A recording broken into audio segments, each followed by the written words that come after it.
তাহলে আজকে আমাদের কি প্র্যাকটিক্যাল করা হবে? হাফ ওয়েভ রেকটিফায়ার, তাই তো? এটা মূলত কেন করা হয়?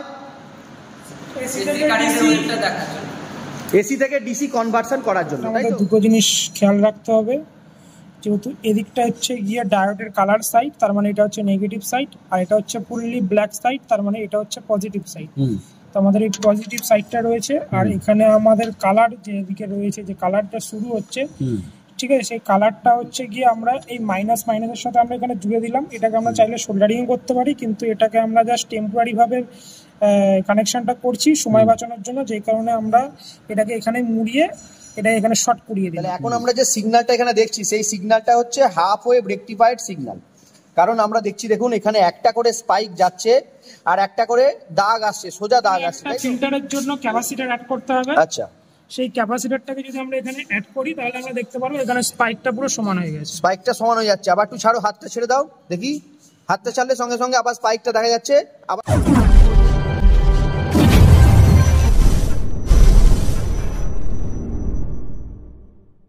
আচ্ছা, তাহলে আজকে আমাদের কি প্র্যাকটিক্যাল করা হবে? হাফ ওয়েভ রেকটিফায়ার, তাই তো? এটা মূলত কেন করা হয়? এসি থেকে ডিসি কনভার্সন করার জন্য, তাই তো? তাহলে এসি থেকে ডিসি কনভার্সন করতে গেলে আমরা বিভিন্ন রকম পদ্ধতিতে করতে পারি। আমরা আজকে মূলত করব এখানে হাফ ওয়েভ রেকটিফায়ার। তাহলে সেটার জন্য আমাদের কি কি কম্পোনেন্টের দরকার হবে? একটা স্টেপ ডাউন ট্রান্সফরমার লাগবে। আচ্ছা, স্টেপ ডাউন ট্রান্সফরমার। এই ট্রান্সফরমারটার স্পেসিফিকেশন কি আছে বলো তো? 230 ইনপুট আর আউটপুট হচ্ছে 12 তার মানে মাঝখানে 0 পয়েন্ট আছে, তাই তো? এটা 12, এটা 12। তাহলে হচ্ছে সেন্টার ট্যাপ ট্রান্সফরমার বলতে গেলে এটা আমাদের সেন্টার ট্যাপ ট্রান্সফরমার। আচ্ছা, আর কি লাগছে আমাদের সঙ্গে? একটা ডায়োড লাগছে। আচ্ছা, ডায়োডটার সিরিয়াল নাম্বার কি জানো তোমরা? হ্যাঁ, এই ডায়োডটার কি সিরিয়াল নাম্বার কি আছে? 4007N। হ্যাঁ, ঠিক আছে। আর 1K রেজিস্টার, একটা 1 কিলো ওহমের রেজিস্টার লাগবে, তাই তো? এই তিনটে জিনিস আমাদের ধরেই আমাদের কিন্তু এই সার্কিটটা আমরা তৈরি করে ফেলতে পারবো, তাই তো? প্রথমে আমরা যেটা করব, সবার আগে সার্কিটটাকে একটু এঁকে নেওয়া যাক, তাই তো? তাহলে সার্কিটটা এঁকে নাও।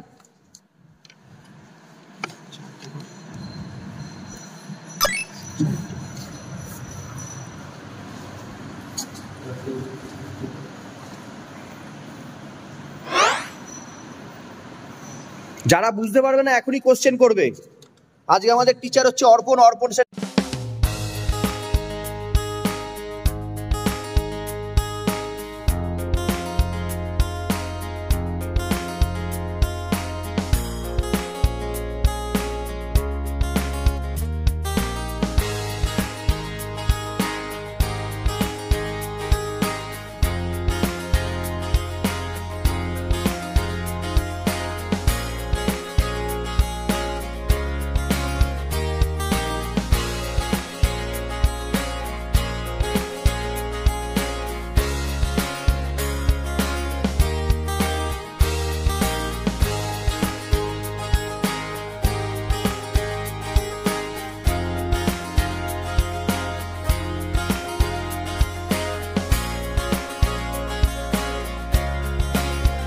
হাফ ওয়েভ রেকটিফায়ারের সার্কিট, তাই তো? এই সার্কিটটা আমরা এখন কিসের ওপর পারফর্ম করব? আমাদের এখানে যে ভেরো বোর্ড রয়েছে, এইটাকে বলা হয় ভেরো বোর্ড। পার্মানেন্ট ইলেকট্রনিক সার্কিট করার জন্য সাধারণত আমরা এই ধরনের বোর্ড ব্যবহার করি। আর যদি আমরা টেম্পোরারি সার্কিট তৈরি করতে চাই, তাহলে সেখানে আমাদের ওই যে আমাদের ব্রেড বোর্ড ছিল, আগের দিন আমরা তোমাদের দেখিয়েছি, সেই বোর্ড ইউজ করব। সার্কিট ডায়াগ্রামটা আমরা ডিজাইন করে নিয়েছি। এই ডিজাইন করা সার্কিট ডায়াগ্রাম অনুযায়ী আমরা এখানে আমাদের যে ভেরো বোর্ড আছে, সেই ভেরো বোর্ডের উপরে এখন আমরা এই কম্পোনেন্টগুলোকে ইনস্টল করছি। তাহলে ইনস্টল করো।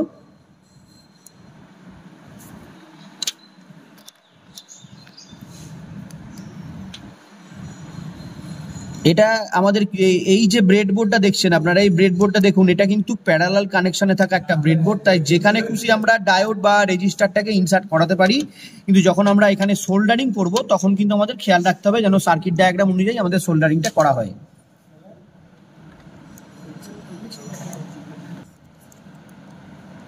করার ক্ষেত্রে আমাদের দুটো জিনিস খেয়াল রাখতে হবে, যেহেতু এদিকটা হচ্ছে গিয়ে ডায়োডের কালার সাইড, তার মানে এটা হচ্ছে নেগেটিভ সাইড, আর এটা হচ্ছে ফুললি ব্ল্যাক সাইড, তার মানে এটা হচ্ছে পজিটিভ সাইড।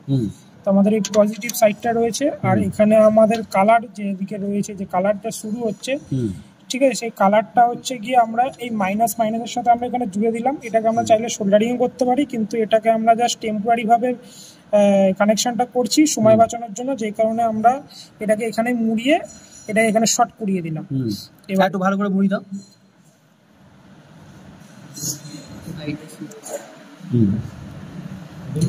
এবার এখান থেকে হচ্ছে গিয়ে আমরা ট্রান্সফরমারের হচ্ছে গিয়ে পজিটিভ টার্মিনালটা এখান থেকে নিয়ে নেবো, ফেস টার্মিনালটা এখান থেকে আমরা নিয়ে নেবো, আর এখান থেকে হচ্ছে গিয়ে আমরা ট্রান্সফরমারের হচ্ছে গিয়ে নেগেটিভ টার্মিনাল আমরা এখানে ট্রান্সফরমারের ফেস টার্মিনালটা এখানে অ্যাড করব, আর এখানে করব হচ্ছে ট্রান্সফরমারের এই নিউট্রাল টার্মিনালটা এখানে আমরা অ্যাড করব, আর এখানে হচ্ছে গিয়ে আমরা সিআরও যে রেড প্রোব সেটাকে আমরা এখানে ক্রোকোডাইল ক্লিপের সাথে সেটাকে অ্যাটাচ করব, আর এখানে হচ্ছে ব্ল্যাক প্রোবটাকে ক্রোকোডাইল ক্লিপের সাহায্যে আমরা এখানে নিয়ে নেব। তাহলে আমাদের সার্কিটটা আমরা যেভাবে এঁকেছি সেভাবে আমরা এটাকে সার্কিটটা আমরা কানেকশনটা আমরা করে ফেলতে পারবো, তাই তো? ঠিক আছে, তাহলে এবার যেটা করতে হবে সেটা হচ্ছে যে আমাদের ট্রান্সফরমার যেটা রয়েছে, ট্রান্সফরমারের যে লিডগুলো আমাদের বেরিয়েছে যে 12 এবং 0, সেই দুটো তাহলে আমাদের এখানে কানেকশন করতে হবে। তাহলে সেই দুটো কানেকশন এখানে করে ফেলো। তাহলে আমাদের ট্রান্সফরমারে ধরে নেওয়া হচ্ছে যে এটা হচ্ছে একটা 12 লিড, তাহলে এই 12 লিডটাই দেখুন ওখানে কানেকশন করা হচ্ছে।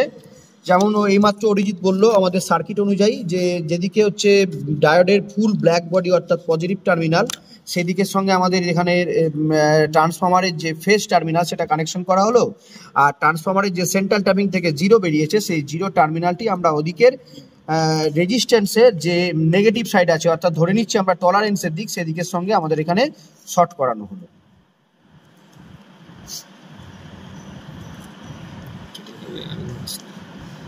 তাহলে এটা হচ্ছে আমাদের সিআরও হচ্ছে এটা হচ্ছে ডিসপ্লে, আর এটা হচ্ছে আমাদের সিআরও প্রোব, যেটা আমরা এখানে সাথে সেটা কানেক্ট অ্যাটাচ করেছি করে এই এখানে যে ব্ল্যাক প্রোব মানে পজিটিভটা আমরা এখানে জুড়ে দিয়েছি ডাইরেক্ট, যেখানে আমরা বললাম এখানে অ্যাটাচ করে জয়েন করা রয়েছে, আর এটা হচ্ছে আমাদের হচ্ছে গিয়ে সিআরও নেগেটিভ টার্মিনালের যে পয়েন্টটা এটা এখানে যে আমরা অ্যাটাচ করেছি।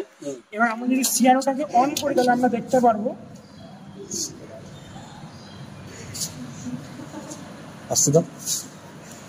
রেকটিফায়ারটি আমরা এখানে দেখতে পাচ্ছি।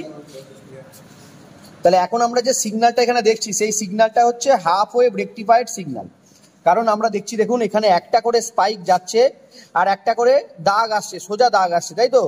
তাহলে আচ্ছা এটাকে একটু চেঞ্জ করে তোমরা দেখাও তো যে যখন আমরা ডায়োড লাগাইনি তার আগের সিগন্যালটা কেমন আসছে। সিগন্যালটা হচ্ছে কি আমরা যদি তাহলে আমরা কোথায় কোথায় কানেকশন করব এটাকে? রেড টার্মিনালটাকে 12 সাইডের সঙ্গে আর ব্ল্যাকটাকে মাঝখানের সেন্টার ট্যাপ বা 0 টার্মিনালের সঙ্গে কানেকশন করব। তাহলে কিন্তু আমরা এখানে ডিসপ্লেতে দেখতে পাচ্ছি ফুল সাইনুসয়েডাল ওয়েভের একটি সিগন্যাল, আমরা ওয়েভ সিগন্যাল এখানে দেখতে পাচ্ছি। আর যখনই এটাকে আমরা ওই সার্কিটটার সঙ্গে কাজ করাচ্ছি অর্থাৎ হাফ ওয়েভ রেকটিফাইড সার্কিটের সঙ্গে কাজ করাচ্ছি, সঙ্গে সঙ্গে কিন্তু আমাদের এখান থেকে যে সিগন্যালটা ছিল তার ওয়েভ ফর্মটা কিন্তু চেঞ্জ হয়ে যাচ্ছে।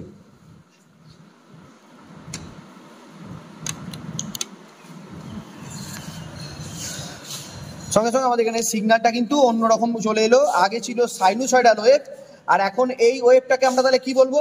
ডিসি পালসেটিং ওয়েভ, তাই তো? পালস তৈরি করছে, এই যে পালস তৈরি করেছে, স্পাইক গুলো তৈরি করেছে, মাথায় উঁচু উঁচু ঢিবি। তাহলে এই ঢিবিগুলোকে যদি এলিমিনেট করতে চাই সুপ্রিয় কি করতে হবে? সুপ্রিয়, তাহলে আমাদের এখানে একটা ফিল্টারের জন্য ক্যাপাসিটর অ্যাড করতে হবে। আচ্ছা, সেই ক্যাপাসিটরটাকে যদি আমরা এখানে অ্যাড করি তাহলে আমরা দেখতে পারবো এখানে স্পাইকটা পুরো সমান হয়ে গেছে। স্পাইকটা সমান হয়ে যাচ্ছে। আবার একটু ছাড়ো, হাতটা ছেড়ে দাও দেখি। হাতটা ছাড়লে সঙ্গে সঙ্গে আবার স্পাইকটা দেখা যাচ্ছে, আবার ঠেকাও। তাহলে মোট কথা হচ্ছে একটা ক্যাপাসিটারকে অর্থাৎ যেগুলোর পোলারিটি আছে সেই ধরনের ক্যাপাসিটারকে, পোলারাইজ ক্যাপাসিটারকে আমাদের এখানে প্যারালাল কানেকশন করতে হবে, তাই তো? তাহলে প্যারালাল কানেকশন করলেই কিন্তু আমরা এখান থেকে আবার যে স্পাইকগুলো আছে এই স্পাইকগুলো সমস্ত এলিমিনেট হয়ে গিয়ে আমাদের এখানে যেমন ডিসি আমরা দেখে থাকি যে সোজা দাগ হয়, সেরকম সোজা একটি দাগ আমাদের ডিসপ্লে বোর্ডে দেখা যাবে। তাহলে এই ছিল হচ্ছে আমাদের ডিসি হাফ ওয়েভ রেকটিফায়ার্ড সিগন্যাল এবং তার যে সম্পর্কিত যে সার্কিট ডায়াগ্রাম সেটি। তো ভিডিওটি যদি আপনাদের কাছে উপযুক্ত বলে মনে হয়, ইনফরমেটিভ লেগে থাকে, তাহলে অবশ্যই ভিডিওটিকে আপনাদের বন্ধু বান্ধবীদের সঙ্গে শেয়ার করতে ভুলবেন না। যারা চ্যানেলে নতুন এসেছেন তারা অবশ্যই এই ধরনের ভিডিও বাংলায় উপলব্ধিকরণ করার জন্য চ্যানেলটিকে সাবস্ক্রাইব করে পাশে থাকা বেল আইকনটি প্রেস করে রাখবেন। দেখা হচ্ছে পরের দিন, ততক্ষণ পর্যন্ত সকলে ভালো থাকুন, সুস্থ রাখুন, সকলকে ভালো রাখুন, নমস্কার।